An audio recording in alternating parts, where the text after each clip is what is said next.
want some? Who's next? Huh? How about it? Who wants some? I am the devil, and I am here to do the devil's work. We all go a little mad sometimes.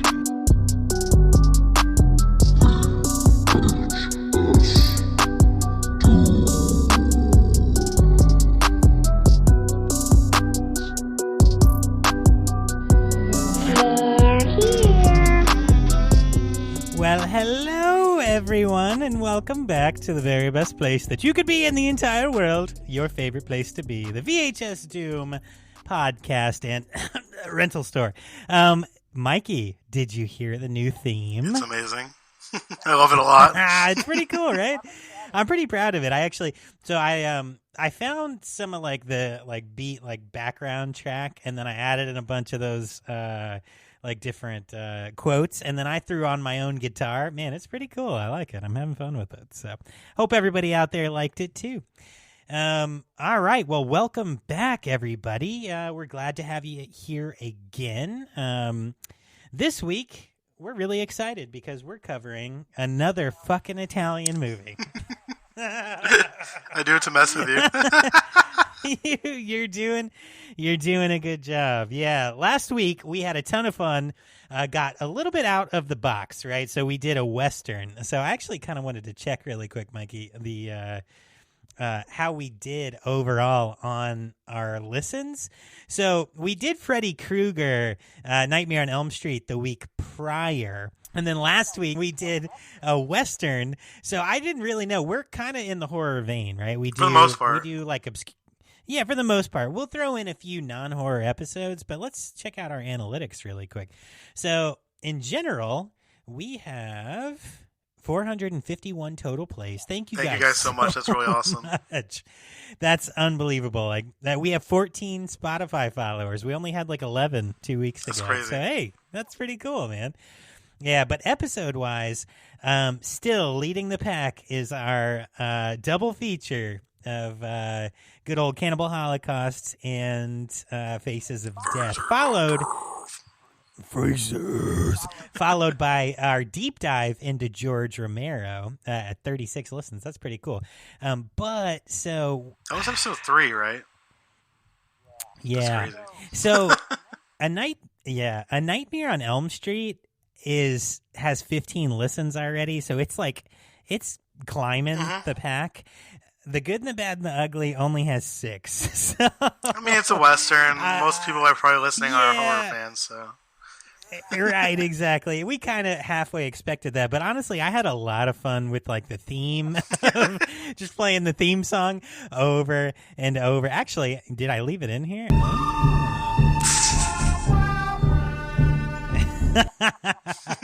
So for all my true horror only fans, go back and listen to that episode. It was a lot of fun. I had fun with it. Son of a bitch! What is it this week? It's a monster. Chaotic. It used to be called Chaos. Nice. Okay, nice. Yeah. Well, save that just for you. Good to see that you're doing the same thing as every week. Oh my God! Totally not a planned thing. Welcome everybody. All right, yeah. Welcome everybody. Thank you for joining us. If you have not liked the show already, wherever you found us, give us a like, give us a follow, subscribe.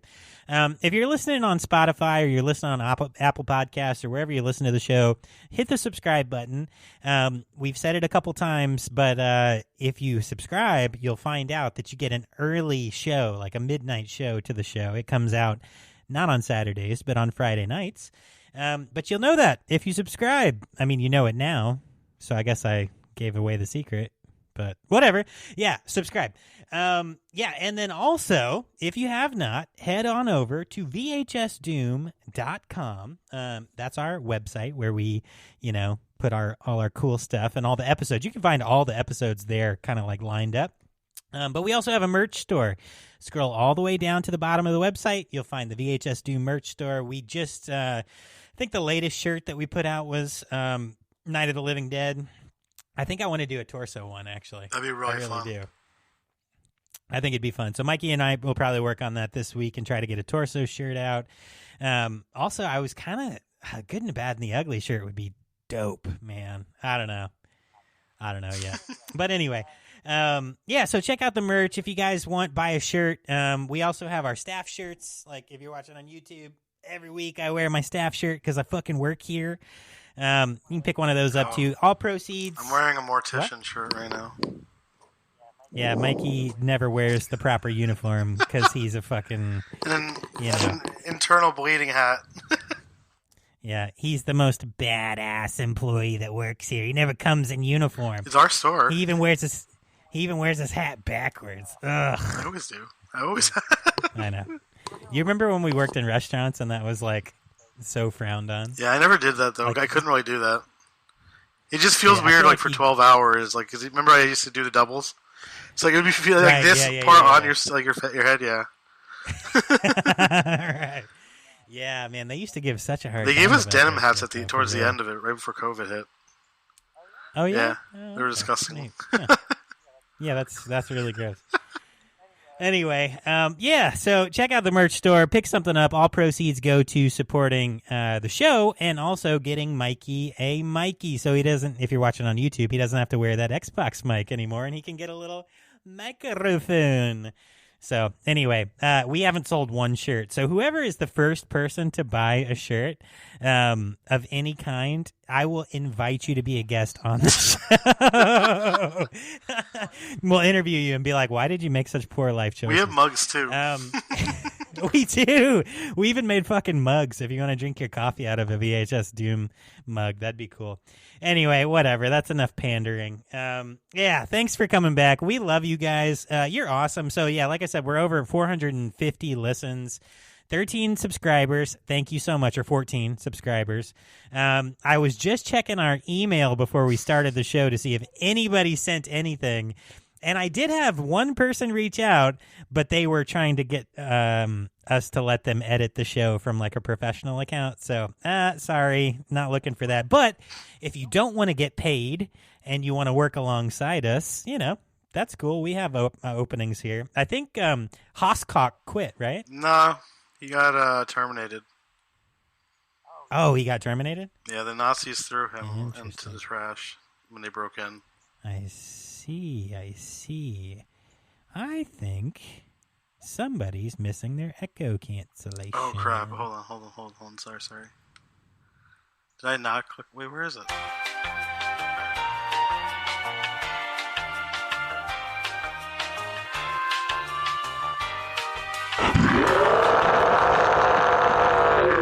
All right. I think we're back, and I think we were having some technical issues. We'll see when we listen back to the recording. I could hear a bit of an echo from Mikey's mic, so we just did some settings adjustments, and I think we're all good. It was saying 0 before. Wonderful. Okay. So, shit, I guess, how was your week, buddy? It was good. Just more of the same of just like stuff going on with the family, going to the beach, like the Labor Day weekend kind of stuff. Yeah. Oh, okay, cool. You guys went to the beach? Yeah. Fancy. Saturday or Sunday. The days just blend together now. Saturday. Sorry. Is that like stay-at-home dad life? Everything blends together. Oh, sort of. I mean, like I'm getting out of it though, so it's fine. Yeah. Oh, you're looking for a new job? Yeah.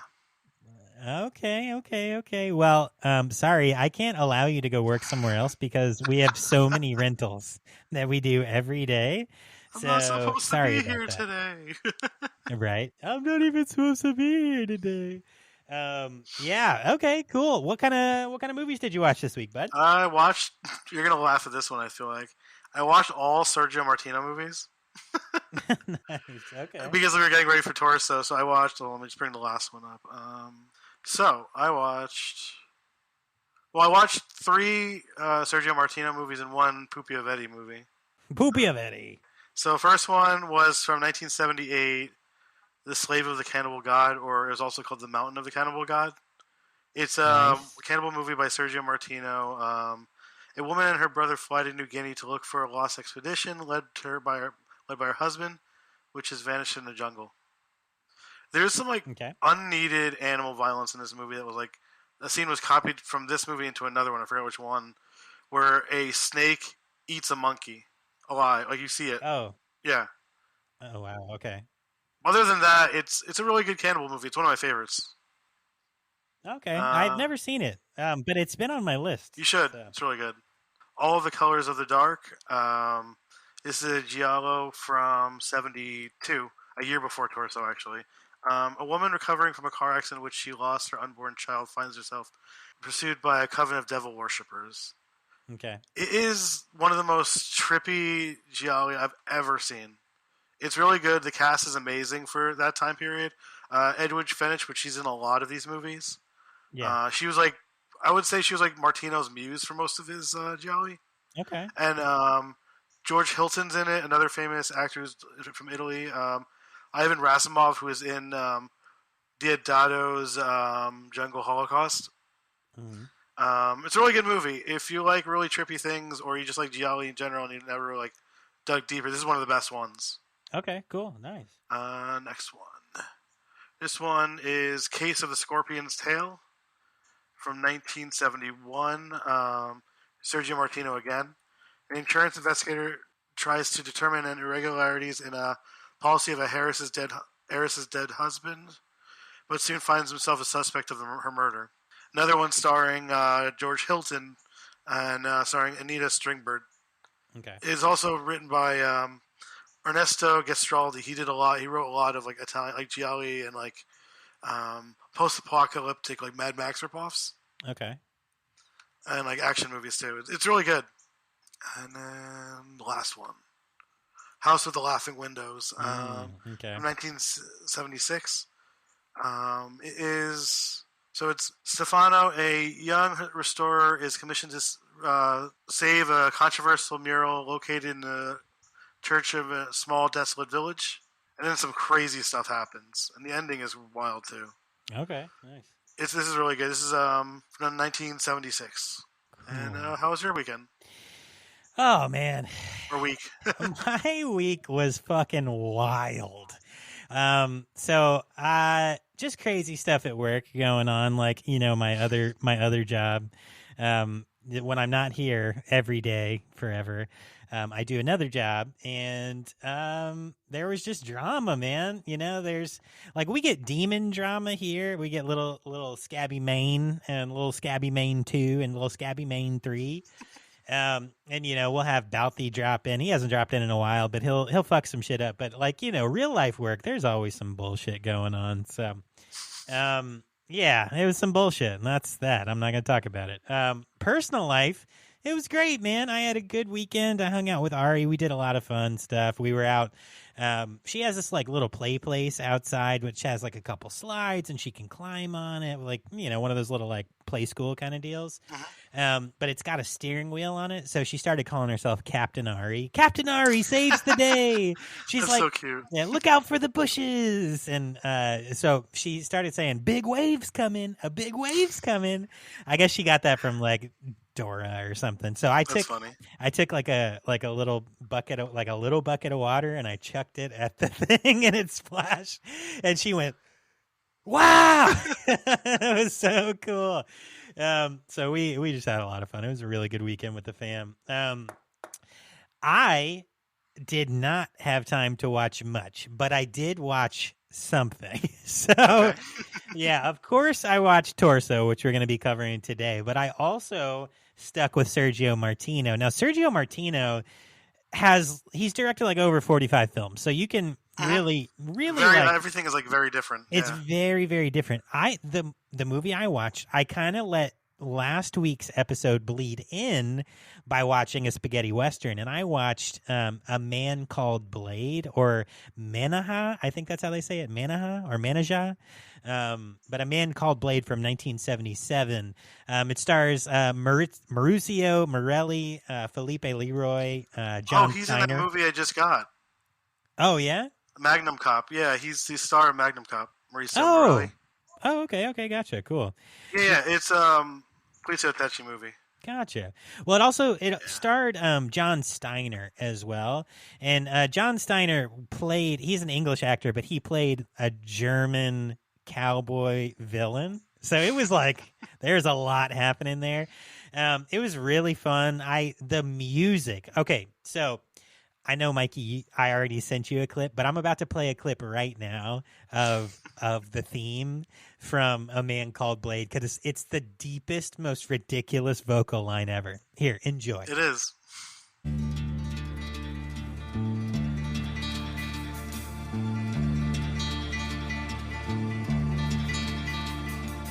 You're alone. I saw little remind, and when the sun goes down, your memories back around with you, and your heart is breaking down.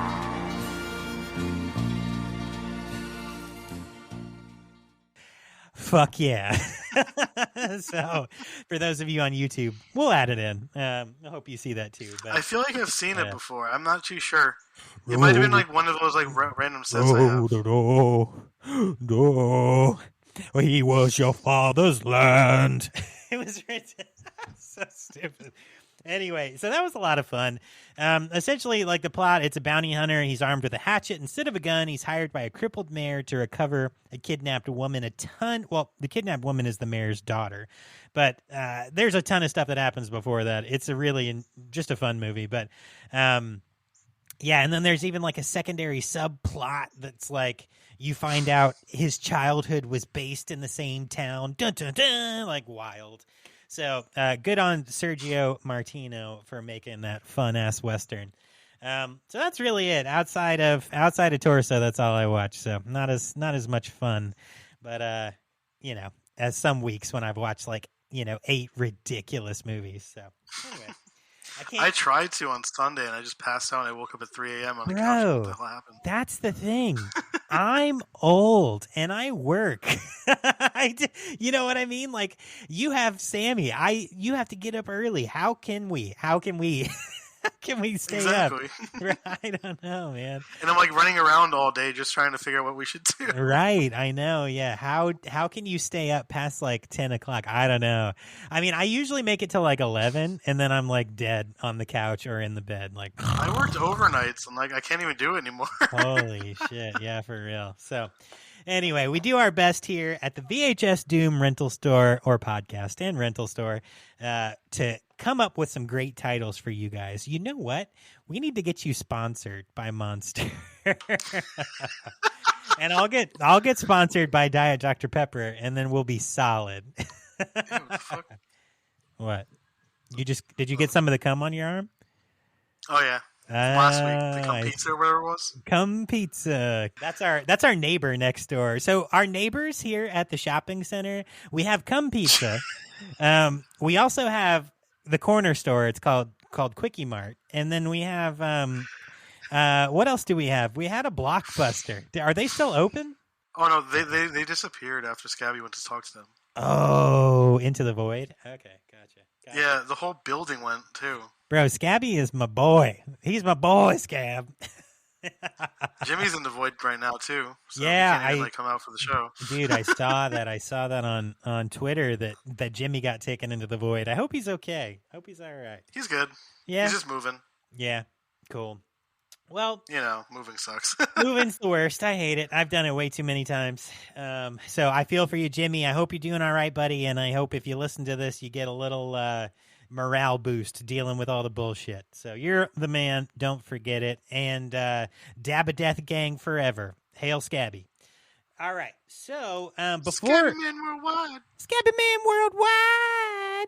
All right. Before we jump into Torso, really quick. Well, before we get our movies checked in and then jump into Torso. Holy shit, I'm going to have a lot of editing to do this episode.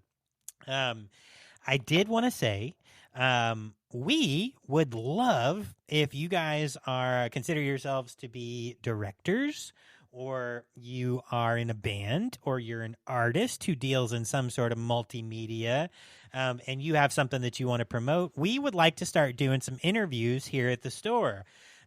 So if you're in a band and you want to promote yourself, I mean, yeah, we've only had 450 listens, but that's 450 listens. So that's pretty cool. Or if you're an independent director, an indie director, you have a project coming out and you would like to get interviewed on a show, we would love to interview you. We have been interviewed in the past about projects that we've done. And so we know how awful they can be. Never finished. Especially if people ask you about hairless cats instead of actually asking you about I was just going to bring that up. So we won't ask you about hairless cats, and we will ask you about your movie if you want to get interviewed. So I think it'd be fun. I think it'd be a fun thing to do. We have a really easy platform. We use Riverside FM to record, so we could get you guys dialed in and do quick little interviews for anybody who might be interested, who wants to promote themselves. We are all about independent artists, and we are all about artistry in general, and we would love to support that however we can, which could be promoting you. So, give us a shout, vhsdoom@gmail.com, or you can reach out to Mikey on Twitter. You can reach out to me on our TikTok, Facebook, Instagram. VHS Doom Pod on Twitter. It's VHS Doom Pod or VHS Doom Podcast pretty much anywhere. So let us know if you want to do that. That'd be pretty cool. Okay, so Mikey, let's get them checked back in from last week. So last week's movies that we sent you guys home with were first, Day of Anger from 1967. We had Bad Man's River from 1971. Two Males for Alexa, 1971. Perfume for the Lady in Black from 1974. Blank Check for the Kids from 1994. And lastly, this week's feature, Torso from 1973. Mikey, how's everything look? The back room doesn't have any movies in it right now. I don't know what happened. I'm sorry, what? I thought we were just checking in the VHSs. What do you mean? The VHSs are gone too. I'm confused. And the camera's not working either now. So your camera got shut off. Oh, what the fuck is going on? Okay, so... Okay, we do have some stuff on the wall right now, okay? We have some stuff. We're fine. Okay. We're fine. Okay. So, but what about the VHSs I just said? Did they return everything? Is it rewound? Day of Anger is the only one that came back. Only Day of Anger. Okay. Where are these? It was covered in cheese. What the fuck? What kind of cheese? Like solid cheese. That's the solid cheese. That's the weirdest part. What do you mean solid cheese?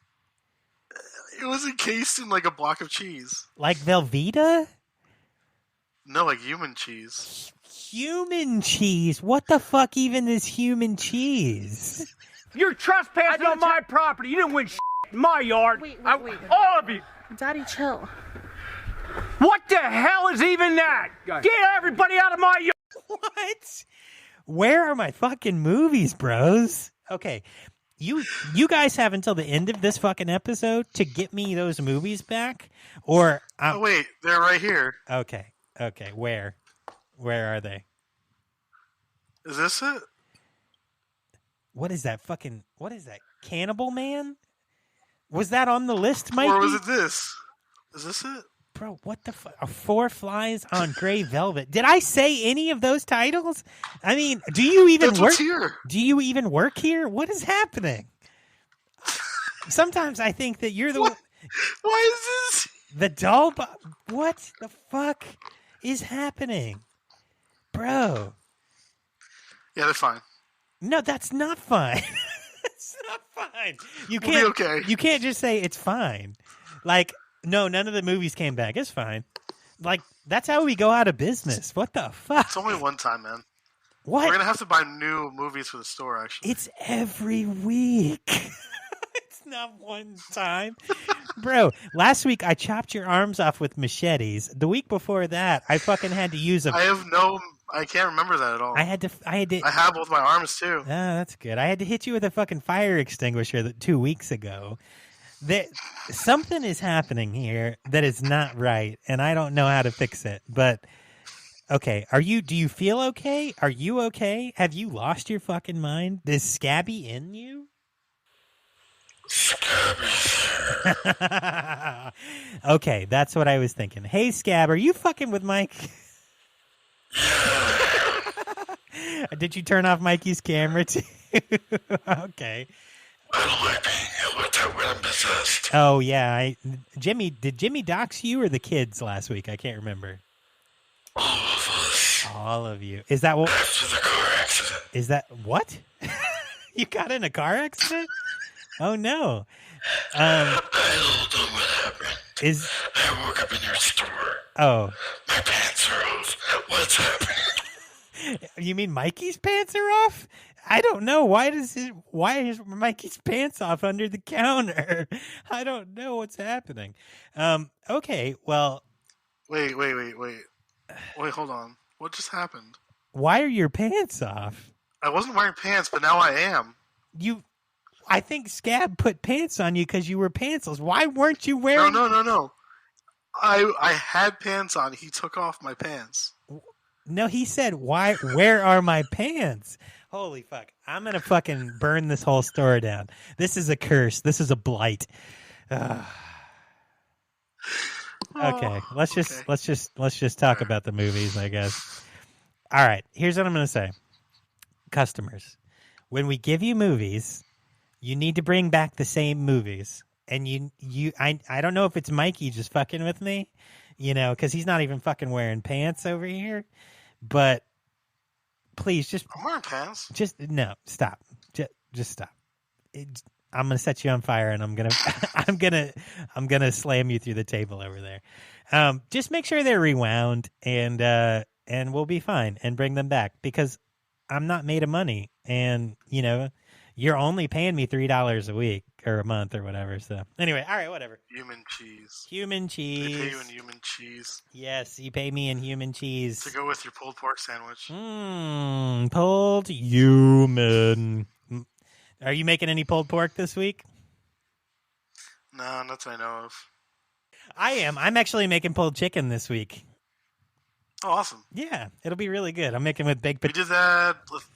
We did that last week, I think. Nice. Yeah, I'm going to make it with baked potatoes. That's the best. So, anyway. All right. Taters. I don't know what fucking happened, but let's get to it. So, this week, we are super excited to have you guys back as long as you don't fuck around again. Because we are covering another... Fuck around and find out. Fuck around and find out. Another Italian classic, which could be argued that it may be considered the very first slasher film ever made. I don't know. That's according to one website. We'll talk about that. Torso from 1973 by Sergio Martino. Step up really close, really uncomfortably close, and look at my scarf. I think I'd debate you on that one. We'll go through it. But yes, step up very close and look at my scarf. Is it red on black or black on red? You tell me. Press play, bitch. How would you know I bought the other side? All right. Press play. Press play. Blood war!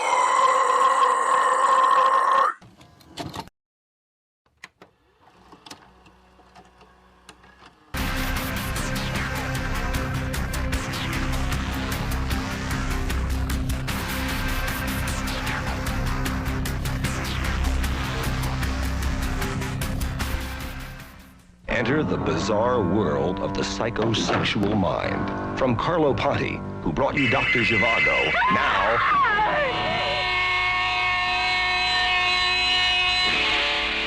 Torso. Torso. Torso. Torso. It saturates the screen with terror. Torso. Rated R. Okay, so first of all, let's check the back of the box here. So, torso. Torso is a torso. That is a torso. That's a torso. Do you have the DVD? The Blu-ray, yeah. Do you want me to go get it? It's in the living room. Give me a minute. I'll go get it. Okay. Good morning. I'm Wilford Brimley, and I'd like to treat you to an ice cream, an apple pie, and diabetes. Diabetes. I'd like to treat you to diabetes. Actually, I'm surrounded by diabetes. Now, one of the things I've learned to do is laugh at people with type 2 adult onset diabetes. And you ought to be laughing at people with type 2 adult onset diabetes every 15 or 20 minutes. I went to see a doctor. And I think the most important thing he said to me was, Wilford, I'm going to give you diabetes. Wilford, if you want to get type 2 adult onset diabetes, I'm going to give you type 2 adult onset diabetes. And ladies and gentlemen, that's exactly the way it's been. Now, I'm not perfect, and I've eaten ice cream and apple pie and ice cream and my medicine and people with diabetes. And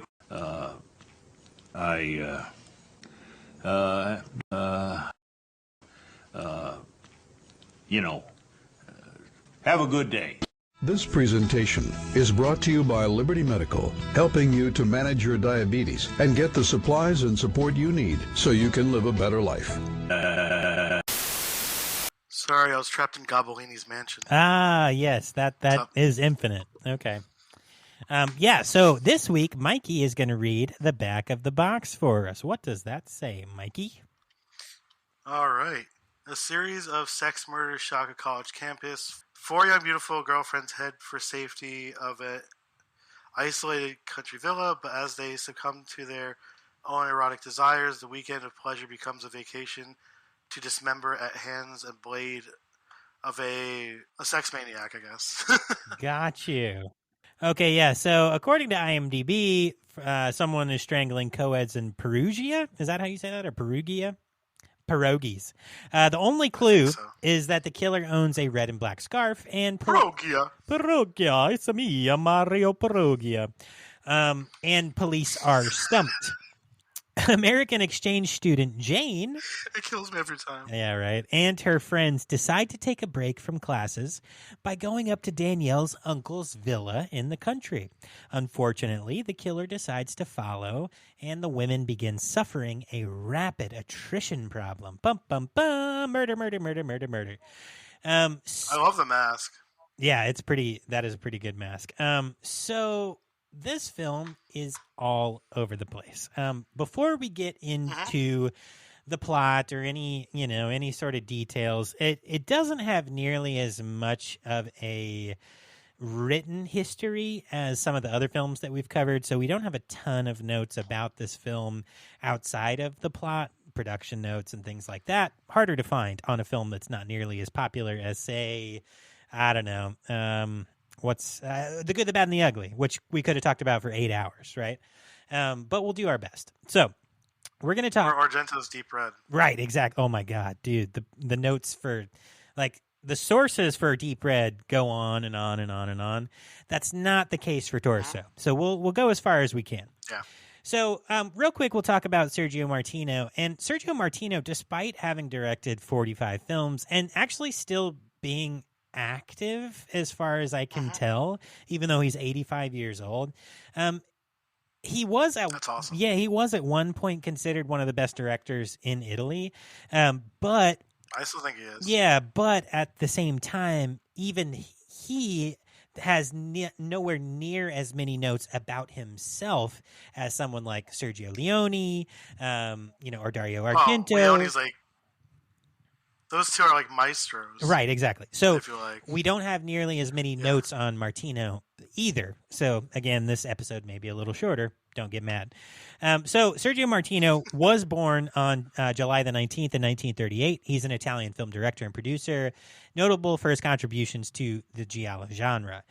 Martino is the brother of the late producer Luciano Martino, who died in 2013. They collaborated frequently. I didn't know that. Yeah, they collaborated frequently in their respective professions. That's how Edwidge Fenech was started starring in his movies. Oh, yeah? Because she was dating his brother, I think. Oh, okay. Yeah. Okay, gotcha. So that's how we got George Hilton to star in his movies, too. Sorry. Actually, you're right. Yeah, that is... I just know this stuff because I watched so many documentaries on Gialli. Yeah, you're right. Those notes were coming up. So their grandfather. Sorry. No, you're fine. You're fine. Sergio and Luciano's grandfather was Gennaro Righelli, who was a director. He was a screenwriter and an actor who directed more than 110 films in Italy and Germany between 1910 and 1947. What kind of films was That's crazy. kind of films was he directing in that time frame? I don't know. In 1930, he directed the first Italian sound film. Wow, The Song of Love. So something to look into there if you want to. So Sergio Martino worked for both the big screen as well as Italian television, where he does most of his current work. As Mikey just said, he often worked with actress Edwidge French. Did I say that right? Edwidge Finich, who in the 1970s was married to his brother Luciano. He also worked with many genre actors, like he said, such as George Hilton, who was married to Sergio's cousin. Anita Stringberg, Ivan Rassimov, and Claudio Casanelli, as well as famed Italian screenwriter Ernesto Gastaldi. Mark, you know who was in? I was watching Case of the Scorpion Tail. Yeah. Luigi Pistoia, the guy who played the priest in Good, the Bad, and the Ugly. Yeah. Is a cop. Oh, yeah? Okay, cool. Nice. That priest character was so good in that. If you guys haven't listened to The Good, the Bad, and the Ugly, go check it out. It's a ton of fun. Martino's pseudonyms do include Julian Barry, Martin Dolman, Serge Martin, Christian Plummer, and George Raminto, just so you guys know. Yeah. Very long filmography. We're not going to go through all of them, but he's worked in tons of roles, including director, screenwriter. He's been second assistant directors, cinematographer, screen story author, executive producer. So he's worked in every aspect of film. So that's Sergio Martino, quickly reviewed. Okay. Now, according to Wikipedia, the line is, it may be considered one of the first slasher films ever made, or the first slasher film. So I dug into that article because I was quite interested. This is according to pastemagazine.com from July 23rd, 2020. Their article starts, horror movie geeks, by and large, tend to possess at least some degree of fondness for the slasher genre. Can't deny the likes of Halloween or A Nightmare on Elm Street, nor the lasting psychological impact they had on a generation of 1970s and 1980s moviegoers. Even today, we're awash in sequels to some of those franchises. There are, after all, still two more upcoming Halloween films. This was in 2020. More than 40 years after John Carpenter unleashed the definitive American slasher. People hate that last one a lot. Right. But somehow the slasher always returns. And yet, they say, when you discuss slasher movies in the horror community, it quickly becomes apparent that many viewers have very different ideas of what that means. Right. So there are those who act rather simplistically as if the genre doesn't officially exist until Halloween in 1978, giving Carpenter the lion's share of the heard credit. Black Christmas. Right. On the other extreme, there are those who claim that Alfred Hitchcock's Psycho or Michael Powell's Peeping Tom were full-on slasher films 18 years earlier. Is that you? The question then, what is the first true, undeniable example of a slasher movie? Now, we're not going to read this entire article, but I do highly suggest that you guys go check it out.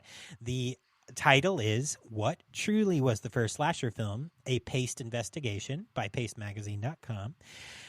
They set out to create the definition of a slasher movie, which I really liked this. This was kind of fun. Can you send me the article in chat? Yeah. Let me copy it for you real quick. Okay, so they say, face it, the definition will likely never be perfect, regardless of how many times it's amended, but we'll do our best to provide a broad, detailed definition that we can then use to analyze various films from the 60s and 70s as to their full-on slasher categorization. Okay, goddamn. Okay, so first of all, it should be noted that slasher villains are human beings, or human beings, or were human beings at some point. A giant bug is not a slasher, nor the shark in Jaws. Okay. So in the article, they do talk about one of the movies I was going to talk about this subject. Mario Bava's a Blood and Black Lace. Yeah, they do. But they do land on torso as the first official, according to their definition. Okay. So slasher villains are evil. They were human beings or are human beings that prey upon individuals. Okay. 2, slasher killers choose to kill or are compelled to kill. Okay. 3, slasher films have a body count. There are multiple murders. 4, slasher films tend to have a final girl. Okay, there's a final girl or stand-in who's a paragon of virtue to balance out the pure evil of the antagonist.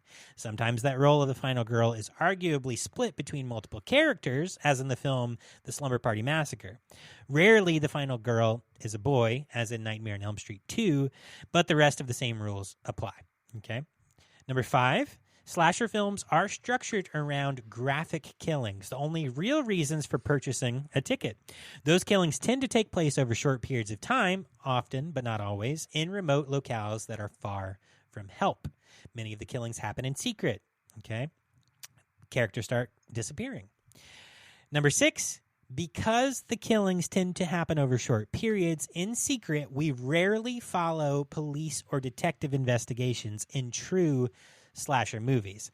This is another aspect that will help differentiate many Italian giallo films from slashers, as these crime thrillers often join inspectors or detectives on cases, examining bodies or questioning witnesses.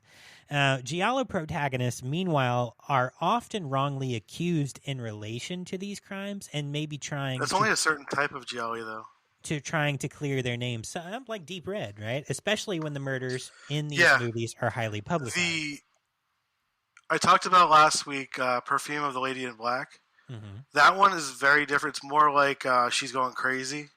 And I think it's called FGL because like there's different classifications of them. Yeah. And if I remember right, that's the kind it was. It's not like straightforward like slasher kind of thing. Okay. So in this article, they do note notable proto-slashers, right? So they talk about films that predate Black Christmas to determine if they should be cited as slasher movies, right? Right. So Psycho from 1960, which is the granddaddy of the proto-slashers, right?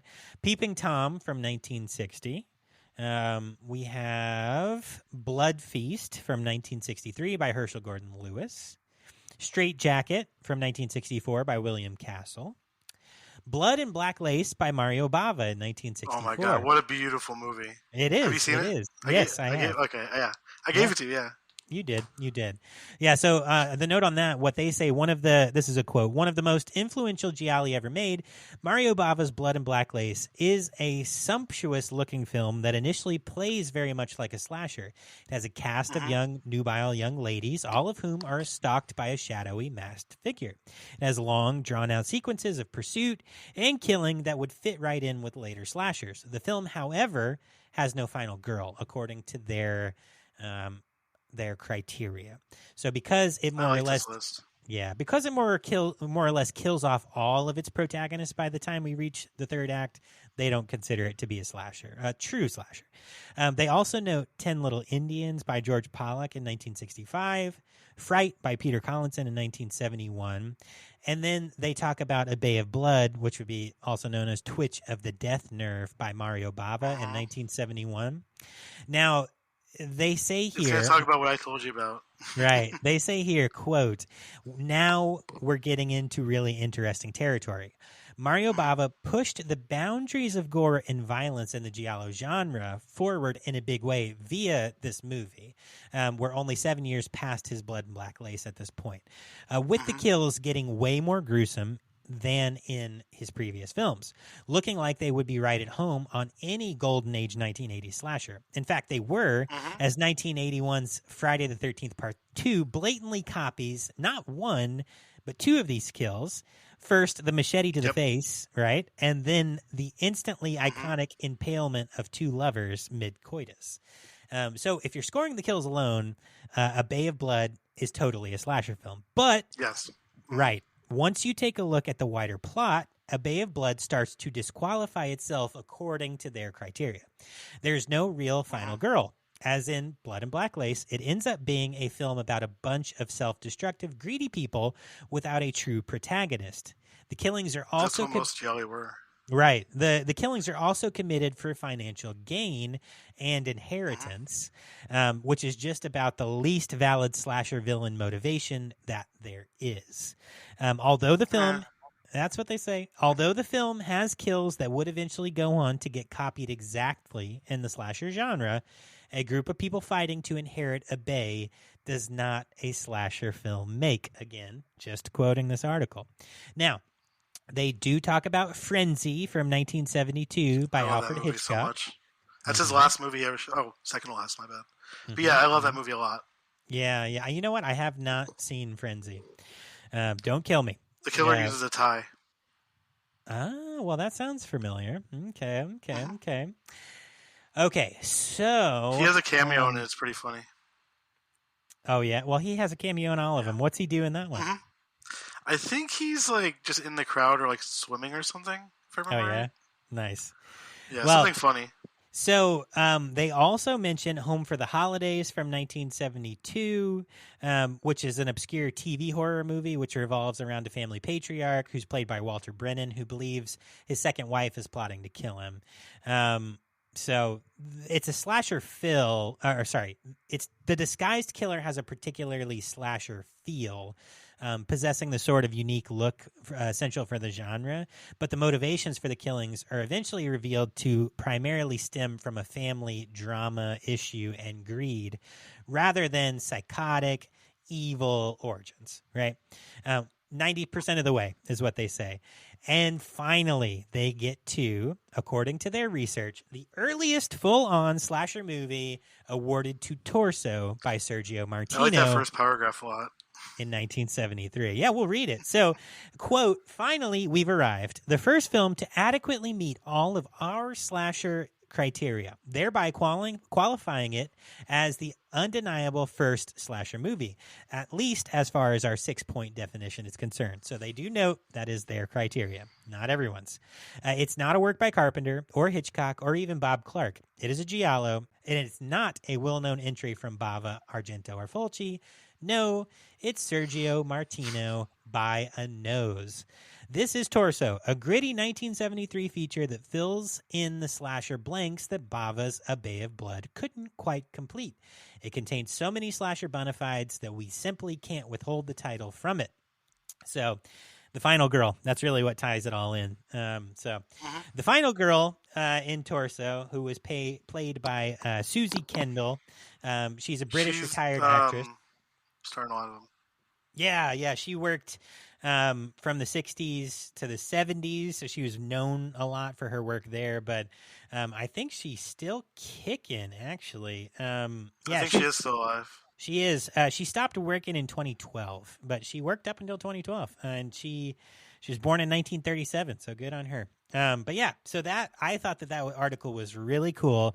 I think that anyone who's listening to this should go check it out. It's Paste Magazine. Again, it's called What Truly Was the First Slasher Film, a Paste Investigation from July 23rd of 2020 by Jim Verrell. So check that out if you have not. All right, so let's get back into Torso. Okay, so Torso, just a few more notes. The screenplay was by Ernesto Gastaldi and Sergio Martino. It was produced by Carlo Ponti and starred Susie Kendall, Tina Aumont, Luke Miranda, and John Richardson. Because of this movie, Luke Miranda was in Hostel 2 as a doctor. Oh, yeah, I'll watch this movie. Right, yeah. I was watching this earlier, and there's Eli Roth does the intro, and he talks about how he loves this movie so much that he put him in that movie because of it. That's really cool. And did he play the doctor taking the eye out or something? I can't remember. I haven't seen Hostel 1 or is it 1 or 2? I think it's 2 he's in. Honestly, I don't know that I could watch Hostel again. But we all know why. Really? I love those movies. It's just the Achilles. It's the foot shit. Oh my god. Blah. Anyway, okay. Oh, he was an Italian detective in in a movie, not a doctor. My bad. Oh, was he? Oh, okay. In Hostel 2, yeah. Okay, got you. And then That also was his last role. it starred John Richardson as the professor, the art professor. Now, John Richardson was an English actor who appeared in films from the 50s. I have his page pulled up. From the 50s all the way until the 90s. He was a male lead in Italian genre films, but most notably, he was in Mario Bava's Black Sunday. Holy shit. In 1960 with Barbara Steele.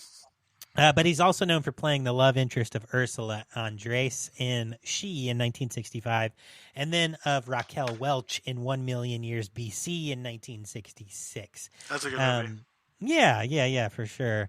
So he, let's see here. There was one more note I wanted to say. Sad. He died from COVID-19 on January 5th, 2021. So just a couple of years ago at age 86.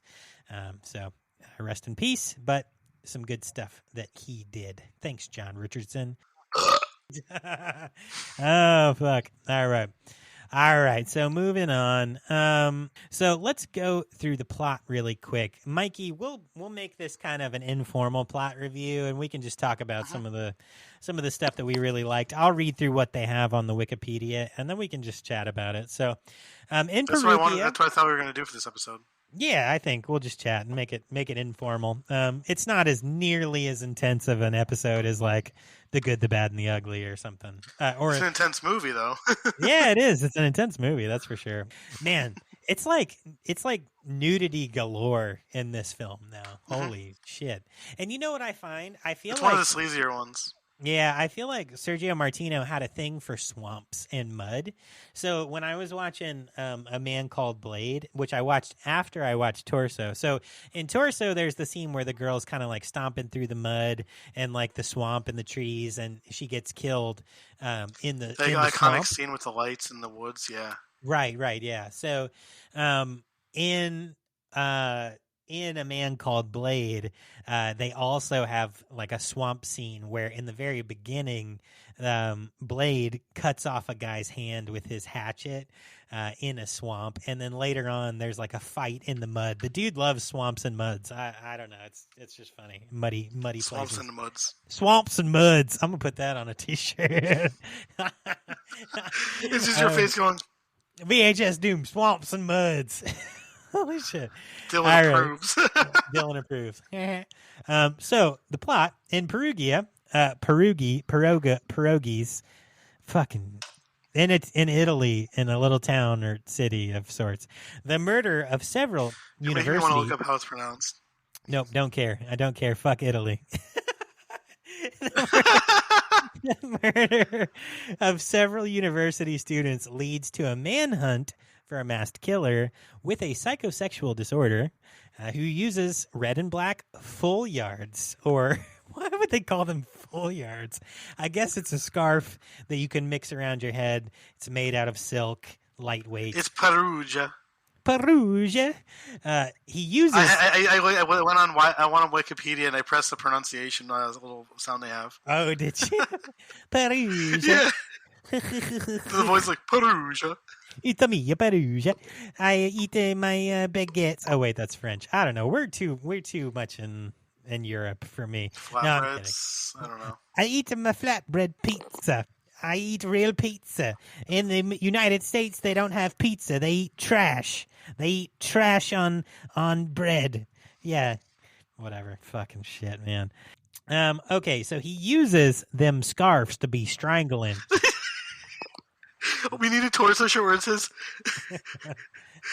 Wait, what did you just say? I said they That's use what we need the shirt to say with the killer's face. Scarves be strangling. Okay. Yes. So, when a wealthy student named Danny vaguely recalls having seen someone wearing such a scarf, she becomes the target of the mystery killer, and at her philandering uncle's suggestion, invites 3 of her girlfriends, 2 of them lipstick lesbians, is what this note says. I guess that's what you would call them, to stay with her at her family's remote country villa in, holy fuck, Talagazzacazo? How the fuck do you even say that? That's a town and commune in the province of L'Aquila. gonna look it up. Let's see. All Let's see right. if it has a sound for it. It doesn't. Tagliacozzo. I think that's it. Tagliacozzo. So it's supposed to be like it's like. So the G is supposed to be a J sound, and the same with the L. So it's a Tagliacozza. Tagliacozza. Tagliacozza. Yeah. That's stupid. Here. Okay. Click on the Wikipedia for it. You can see. No, I'm not. I don't care that much. Fuck Italy. Okay. So. I want to go there. Yeah, go there. I want to be murdered by a guy with black gloves and a razor. Right. Go there and get strangled by those fucking crazies with their scarves. Or a guy with a duck voice. They're foolyards. All right. So, however, the isolated cliffside villa offers no protection from the killer, who has meanwhile run over the blackmailing street vendor he buys his scarves from. A local peeping Tom, and then Danny's impotent stalker, who wears a similar red and black scarf to the killers, go up to the villa, only to be ruthlessly killed too. Stefano! Come out here, Stefano! I see you, Stefano! I will say when the killer pushes him through the door, is kind of hilarious because he's like standing there like acting dead, but he's like you can tell he's like just acting. Right. Yeah, and it's like it's like 5 seconds. Yeah, right. It was stupid. That was really funny though. Dude, when he smashes into the street vendor with his car and hits his head, that was kind of a cool little effect that they did. Honestly, I'll tell you, I think that the practical movie was more effects, gruesome. Yeah, I think that the practical effects of this film are pretty solid. Even when he was dismembering the girls in the villa, pretty solid practical effects. So, anywho. First of all, I'm going to say gratuitous sleaze and nudity, which I mean it sells, right? But like they have the guy delivering the milk and bread every day. Yeah. And he pulls up to the house on his cart and he just stops because they're all just like laying naked outside of the house in the sun. Like who just be laying naked? Like why 5 people don't just be laying naked in front of their house? It's just that's not how people live. Like, come on. So he's like, and then she calls them all lizards. She's like, "Hey, lizards, get up." I thought that was funny as hell. What?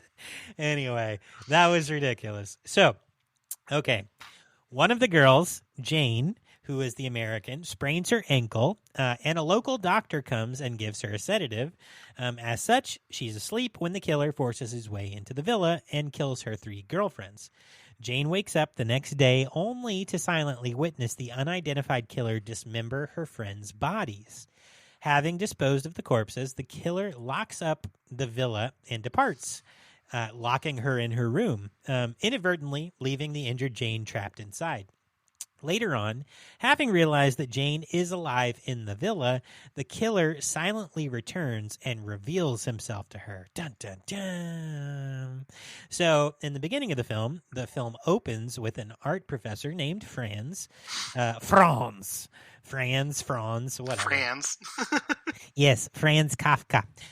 Franz, who's giving he's giving an art history lesson. He's a lecturer. Jane and him had made friends. He had essentially asked her out on a date. They were kind of into each other. So Franz realizes that he is seeing Jane and says, "Oh my God, not you, Jane." Well, it turns out he's a psychopathic misogynist as a result of childhood trauma when he witnessed his brother fall to his death as he was trying to fetch a little girl's doll at the cliff's edge. Now, no, I'm talking about the body they used to throw the kid. That was hilarious. They literally just chucked it off a cliff. It was like,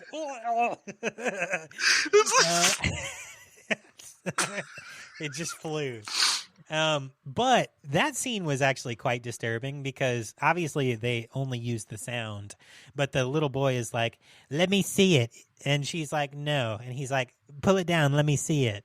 And she's like, "Get my doll first and I'll let you see it or touch it." So obviously they're being creepy little boys. Did you hear that? You did, right? Yeah, they're Italian. Right, they're Italian creeps. Even when they're fucking 10 years old or less, they'd be trying to touch the stuffs. So, anyway, they run through the streets in packs. The horny little boy dives off the cliff like Superman, falls to his death. And then every time I see the movie, I forget about that happening, and then it happens, and I start laughing. Yeah. So then, because the movie is still just like ridiculous, and then that happens. Right. So that was fucking ridiculous. So then Franz says that's why he's so scarred and he's a fucking psychopath murderer. He tells Jane that his first two victims, who he calls filthy bitches and dolls made out of flesh and blood, had seduced him That would into be a cool threesome. title. Right. So they had seduced him into a threesome, and then they blackmailed him. He had continued his killing spree in order to cover his tracks. So all of the girls that we see dying... You're one of them. Right. All of the girls we see dying in the beginning are dying. Well, we see the threesome in the very beginning of the movie. That's how they open the film. But obviously, he kills everybody. So, yeah, Franz, frogs. I like turtles. Attempts to murder Jane to ensure he is never caught. But the good doctor shows up, and after a struggle, Franz falls to his death. Miranda. Lin-Manuel Miranda dives off the cliff to his death. I said Luke Miranda. Oh, sorry. Luke Miranda. I can't stand the other guy, though. No, you don't like... you know the rapper Immortal Technique used to bully him in high school? Really? Oh, wow. Interesting. Yeah. I didn't know that. Huh. How about that? Dude, he's super famous. He did his job. He did his stuff. So, anyway, Franz dives like Superman, just like his brother, 30 years later to his death. So, sad family ending for them. And then the doctor and Jane walk off, and they likely, are hitched after that, I guess. I don't know. But Jane probably... Whoa, is that... Hi, Hugh. Oh, goddamn, we haven't seen you in a while. How you doing, buddy? Is that a little penis you got in your mouth? Is it kind of flopping around there off your tongue? Cut off my tongue. Mikey cut off your tongue? Dylan cut off my tongue yesterday. I did? Are you sure? I don't think I cut your tongue off. Was that Scabby Mane? Was he fiddling with your tongue? Did he? No, it was you. Did he try to put a scab? Did he try to put a scab tab on your tongue? Get back in the closet. Get back. Oh, look who else is here. Hey, Balthy. Hello. How are you doing? Pretty good, bud. Yeah, I don't want to talk to you, Dylan. Mikey, how are you doing? How's the family? Good. Yeah, you're doing well. Okay, that's good. I heard that you are racist against demons. Is that true? Are you a race? Yes, by demon race, and I am, yeah. You're racist? I fucking knew it. This guy always talking about being a social justice warrior. He's fucking Harambe socialist over here. Fucking, he hates me and my I fucking pissed off time. so many libertarians with that. Oh my god. You know what? That's fucking ridiculous. I don't even understand you. Whatever. Bye. Damn, Mike, you really fucking I pissed pissed off him the singer that All That Remains with that. Hey, you pissed off Balthy, too. He just walked out the door. You better be careful. He's like a mild demon, but he's still a demon. He'll fuck you up. So, all right. Anyway. Okay, so just a couple release notes on Torso. The film was released with its original title in Italy on January the 4th of 1973. Yup. Joseph Brenner Associates later distributed a recut and rescored dubbed version as Torso in the U.S., and the film became a success there on the drive-in and grindhouse circuits, often as a double feature with the Texas Chainsaw Massacre from 1974. That's kind of cool to know. I could see that, or like Toolbox Murders. Yeah, for sure. Like one of the proto-slashers, yeah. Yeah, I could see that. So the film was released on DVD in the U.S. by Anchor Bay in 2000 and in the U.K. by Shameless in 2007. You had Anchor Bay or Shameless? I had the Anchor Bay one. Okay. So the thing about Anchor Bay is the guy who used to run Anchor Bay runs Blue Underground now. So he put out like a lot of his like Italian stuff. Oh. And this is one of them. This is one of the releases from us. Yeah. Oh, so you have the Blue Underground 2011 release. Okay. Yes, with both versions of the movie, yeah. Nice. Yeah, it looks like in 2017, Shameless and put out the Blu-ray, Arrow. and then Arrow put it out in 2018. Yeah, yeah. I'm thinking of getting the Arrow one because I think it has like different stuff on, like features on it. Oh yeah. I do have doubles of certain like Sergio Martino movies. All the Colors of the Dark. I have the Shameless Blu-ray and the Severin one too. Oh, okay, cool, nice. I'm a big fan of Sergio Martino. All right, well, we're going to get into one last section here about Torso, which is the critical response. So we just saw Hugh. Hi, Hugh. Hi, buddy. How you doing?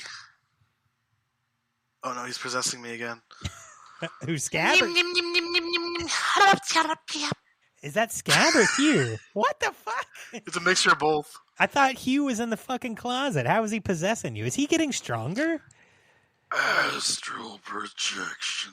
God damn it. I'm going to have to kill you soon, buddy. My young Dylan. I will burn your fucking body. Don't make me get the torch. I'm going to get the torch. That was Scabby Man talking. What are you talking about? Oh, I thought that was Hugh. Sorry, Scab. No, Scab he can't gang. talk. We cut out his tongue like the first episode. Oh, no, I thought... No, or wait, Hugh... what was the Evil Dead episode? What time was that? What was the episode was that? Oh, fuck. What was Evil Dead? Let's see. Evil Dead was 16. 15 and 16. What? Yeah. That's a while ago. This is 23. That's wild. That's crazy. All right, so let's go through the critics. We got to get some more penises for the penis box for Hugh Janus. So George Anderson of the Pittsburgh Post-Gazette deemed the film, quote, another display of softcore sex and steamy violence that might have been better kept abroad. George Anderson, Racist. Your penis is in the box now. Chop, chop! Joe... He's a xenophobe. Okay. He doesn't like Italians. He wants them to stay there where they are. Right? Stay in Italy. Okay, so Joe Baltaki, what kind of name is that? We're gonna get car bombed. Baltaki of the Philadelphia Daily News wrote, what the fuck just happened? Mikey just disappeared into the void. Holy shit. He'll be back. So he wrote, blood flows freely and limbs detach easily in Sergio Martino's Torso, a disagreeable Italian import with, not surprisingly, little to recommend it. Wow, what a dick. And then lastly, the Los Angeles Times' Linda Gross wrote that the film was a lazy suspense movie with a disjointed and loose screenplay. Holy shit. Wow. So the extended cat and mouse villa scenes between the killer and the final girl in the film's last 30 minutes have led to Torso being retrospectively recognized as a proto-slasher film, or, according to one source, the original slasher film.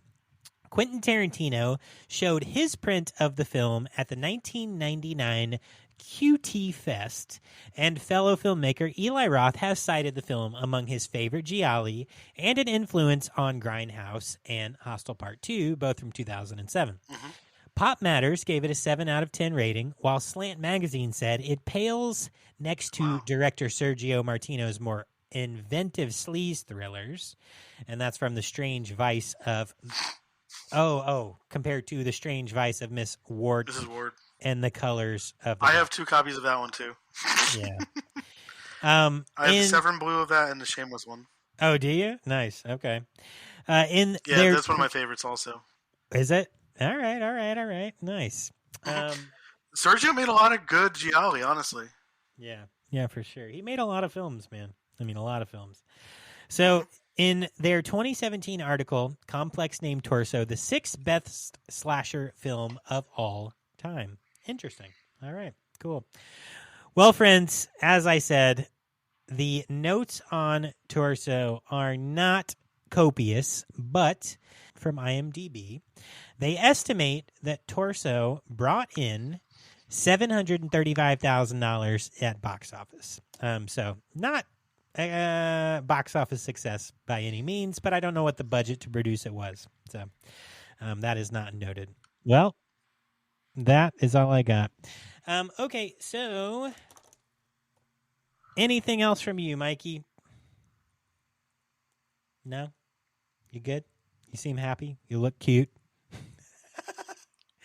Yeah. There you go. I was trying to see if I could break you. This is one of my favorite Joey. Nice. It is. I feel like I honestly do believe that like it's one of the first slasher movies. I mean, especially like the scene in the woods. Yeah. And how it's like shot and how it was like lit and how like creepy it looked with like the killer showing up and like flashing his blade. Yep, for sure. And he even gouged your eyes out. That was wild. That was wild. Even in with ease. under the bridge, under the bridge when the lights and stuff. That's like definitely been used, later on. All of that. So it's good. It's a good film. Good pick. Thanks for picking that one, Mikey. We're going to try to get maybe out of Italy for next week, but we'll see. Cool. Well, friends, that's going to take us out of our deep dive into Torso from Sergio Martino from 1973. We appreciate you riding along with us, but let's go ahead and start getting you checked out, and we'll get you next week's episode soon here. There's a short GBT also. Oh, okay, cool. I'll check it out. All right. You have to do it in the Italian accent. I'm stuck in Gabellini Mansion. Holy fuck. Okay, so get your popcorn, get your candies, get your soda pops. We're still selling ring pops, even though you guys won't fucking buy them. Maybe we should start selling, I don't know, like Swedish fish, for all you little Swedish fish eaters. Are you saying that because I ate that 1 pound bag? Yeah. One movie night, Mikey ate a 1 pound bag of Swedish fish, and we all thought he was going to fucking die. I haven't done it since. That was awesome. What did we go to? 10 years ago at this point. It's crazy. We went to like Sam's Club and got the biggest bag of Swedish fish ever. Because we were looking for snacks for movie night. It was me, you, Carla. Right. Was John there or no? Maybe. He might have been, yeah. We were being stupid. That was awesome. Oh, wait, anyway. That's where I found the Japanese Django movie with Quentin Tarantino starring in it. Oh, yeah. I forgot about that. Oh, man. Teriyaki Django, I think it's called. We should fucking cover that Something. One. Yeah, we should. That's a wild one. He does like a really weird impression of a Japanese person. Right. He talks in a really fucking weird accent. Yeah. That one's he eats like a snake egg. Yeah. Holy fuck. Anyway, okay, let's get you guys out of back here. To it, sorry. Yeah, we gotta fucking go. So, this week we are sending you guys home with all them popcorns and candies and soda pops and shit, Swedish fishes. But we're also going to send you home with a few movies. So you're going home ice cream sandwiches with A Man Called Blade from 1977 by Sergio Martino. You're going home with All the Colors of the Dark from 1972, also by Martino.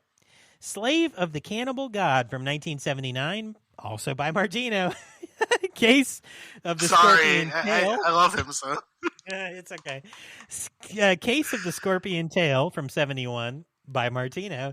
The House of the Laughing Windows in there, different direction. Right. Okay, good. Well, this is a little different. House of the Laughing Windows from 1976 by good old Poop and Fart Avetti. What is it? Poopy Avetti. Poopy Avetti. And lastly, for the kids, we're going to send you home with Hocus Pocus from 1993 by Kenny Ortega. Oh, yeah. Because we're now into fucking September, y'all, which means it's almost fall. So let's kick it off. We're going to do quite a few. My son is so excited for Halloween. Dude, we're going to do quite a few Halloween movies for the kids. So have fun with that. So we're gonna finish off today with a couple things. So one, we're gonna do Mikey's real quick Mike GPT chat. What has Mikey been typing in the chat this whole episode? All right, it's only like 3 things. First of all, Mikey's name, Spaghetti Gabellini the 7th. You forgot the I. No, I did on purpose. Oh, okay. That's not even how you spell spaghetti anyway. No, it's not. I thought you meant spaghetti, but you just did spaghetti. Okay, Spaghetti Gabellini the 7th. He says, I'm stuck in Gabellini Mansion. The Gabellini Massacre will happen. May the streets glow with that bippity-boppity slime. Dr. Penis forced the killer to do the gritty for Jesus. It's me, Jesus the killer. What the fuck? Mikey said,